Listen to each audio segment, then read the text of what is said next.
Wish nyo bang may makulong na korap? Yan din daw ang hiling ni Kapuso actress Carla Abellana na aminadong vocal sa paglalabas ng saloobin kaya nabansagan ng netizens na Queen of Call-Outs at Patron Saint of Concerned Citizens. Narito ang aking chika.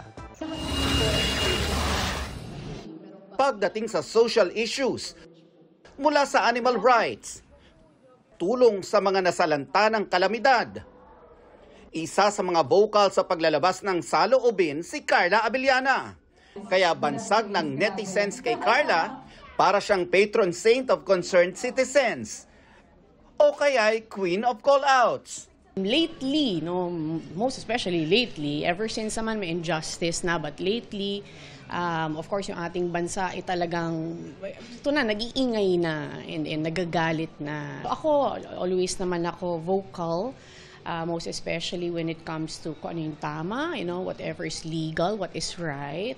I try to use my name, my voice in a good way to really, you know, fight for our rights, fight for what is right. Masakit daw para kay Carla na marinig ang mga anomalya sa flood control projects. Whether maliit lang po o malaki ang taxes na binabayaran nyo, the fact na nagbabayad po kayo ng taxes, dapat magalit po kayo. All the more for us. Madalas iniiyakan ko po yan pag time na po na magbabayad ng taxes. The fact na nakikita po natin kung saan napupunta, ay parang ang hirap pong hindi kayo magalit. Complete this. Sana bago matapos ang 2025. May mga makulong na mga korap.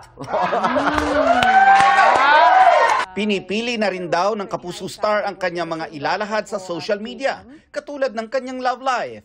Status dating daw si Carla, pero wala muna raw hard launch. I don't see the need naman na parang may hard launch or anything. I guess I'm in that point na rin in my life na parang, syempre, pipiliin ko na yung whatever, you know, I publicize or I want to share or keep private.